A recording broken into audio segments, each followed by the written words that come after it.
আপনার ছাতা।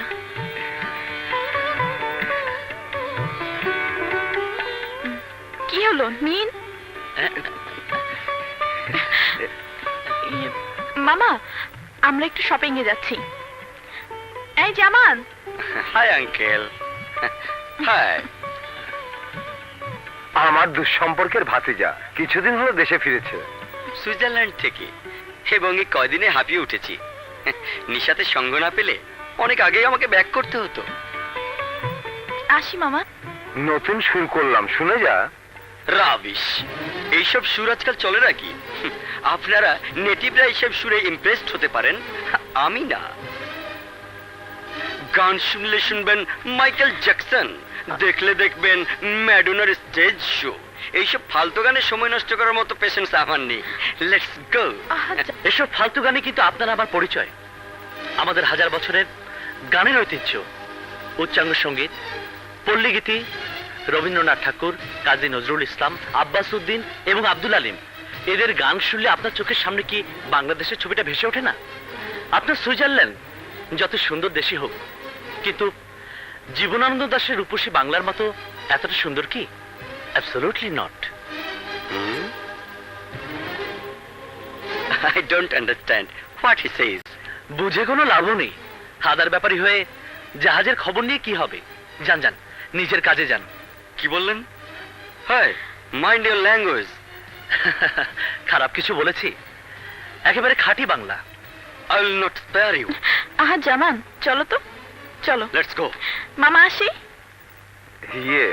তুমি কিছু মনে করো না বাবা, ওরা ছোটবেলা থেকে একসঙ্গে মানুষ হয়েছে।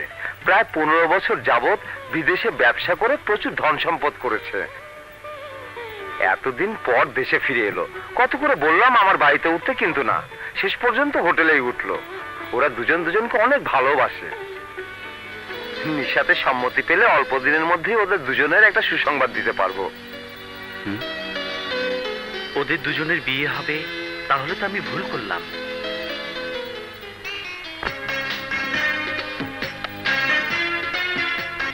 ঠিক আছে ডার্লিং।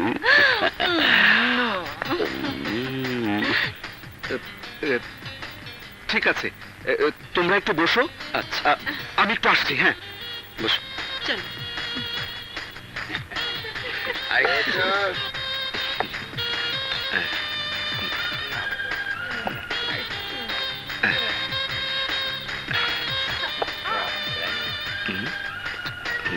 হারামজাদাটা এইখানে সব ছিল, খুব ভালো লাগে ডার্লিং। খুব তোমাকে নিয়ে ফুর্তি করে বেড়াচ্ছ, আমার টাকাটা কোথায়? আর কত ঘোরাবে? আর ঘুরতে হবে না, প্লিজ, আর মাঝখানে সময় দাও। 3 দিনের মধ্যে আমার টাকা না দিলে তোর মাথার খুলে আমি উড়িয়ে দেবো। পাবে, এবার তোমার টাকা ঠিকই পাবে। জাল একটা ফেলেছি, শিকার ধরা পড়বেই। 3 দিন, 3 দিনের মধ্যে টাকা আমার চাই। চল।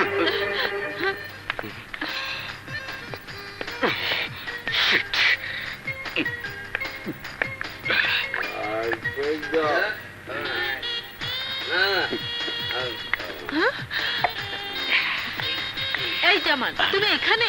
আর আমি তোমাকে পাগলের মতো খুঁজছি। হারামজাদার আসল চেহারা। আমাকে খুঁজছে কেন? তোমার টনি, রনি, জনি ওরা কোথায়? ফাজলামো করো না তো জামান, কিছু একটা করো। আমি এখন 3 মাসের প্রেগনেন্ট, যার জন্য তোমার পিছু পিছু সুইজারল্যান্ড থেকে চলে এসেছি। এখন আমাদের বিয়ে করা ছাড়া আর কোনো পথ নেই। শিট! কি করে ভাবলে আমি তোমাকে বিয়ে করব? কখনো না। এরকম প্রেগনেন্ট আমি অনেক করেছি। যাও, কোন একটা ক্লিনিকে গিয়ে ঝামেলা শেষ করে দাও, আমার সময় নেই। জামান!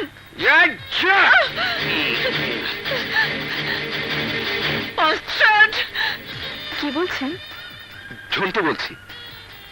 বলুন। আপনার ব্যক্তিগত একটা ব্যাপারে কিছু কথা বলতে চাচ্ছিলাম। জি? আমার ব্যক্তিগত ব্যাপার নিয়ে আপনি কথা বলবেন? এটা কি ধরনের ভদ্রতা? একটা মেয়েকে এত রাতে ফোন করা কি আপনার উচিত হয়েছে? আশা করি ভবিষ্যতে এরকম বিরক্ত আর করবেন না। শুনুন শুনুন, হ্যালো। যার জন্য করি চুরি, সেই বলে চোর।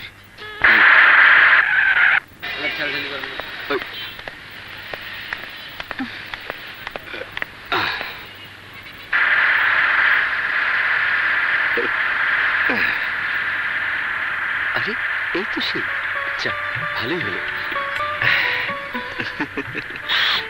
আপনি জি, কালকে আপনি রাগ করে টেলিফোনটা রেখে দিলেন। আমি তো আপনার উপকার করতেই চেয়েছিলাম। উপকার? হ্যাঁ। আপনি আমার কি উপকার করবেন? আমি তো আপনাকে ঠিক মতো চিনিও না। আপনি দয়া করে এখান থেকে উঠুন। আহা, আপনি বুঝতে আপনি পারছেন এখান না। থেকে উঠুন। আমার বোঝার দরকারও নেই। আপনি এখান থেকে উঠুন, নইলে আমি কিন্তু লোক ডাকবো। শুনুন, ওই মিয়া, মায়া মানুষ দেখলে সহ্য হয় না বুঝি? আরে ডিস্টার্ব করবে লাগছেন? নামেন গাড়ি থেকে, হাই ড্রাইভার স্যার, গাড়ি থামান। নামেন। আই মেয়ে নামেন। আরে ডিস্টার্ব করে লাগছে। নামেন গাড়ি থেকে। নামেন। আবার টাকা আবার লাগছে। হাই ড্রাইভার স্যার চালান।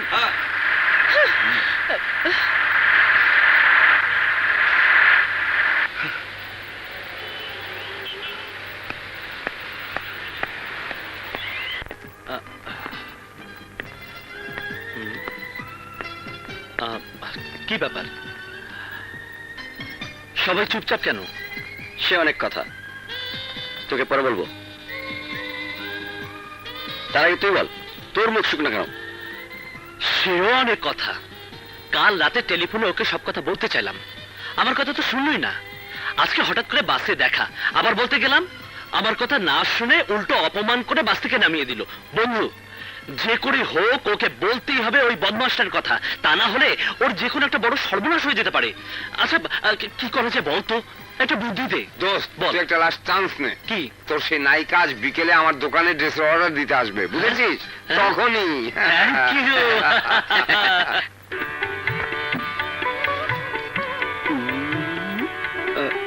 চাচা দেখুন, জি, এই যে এই ডিজাইনটা। কোনটা? এটা আচ্ছা, কোনটা জানো? এইটা। ওই যে হলুদ কাপড়টা নামান তো।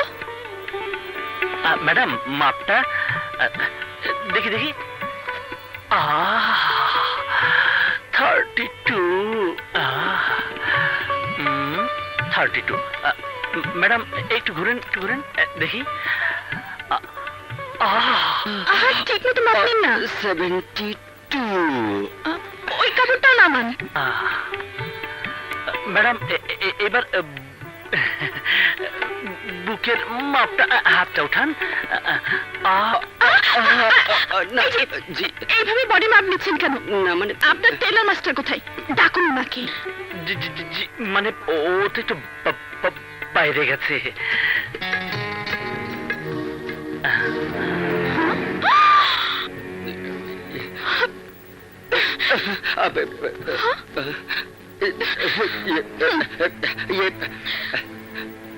আপনি আপনি এখানে কি করছেন? সরি ম্যাডাম, কিছু মনে করবেন না। আপনার সাথে একটা জরুরি কথা ছিল।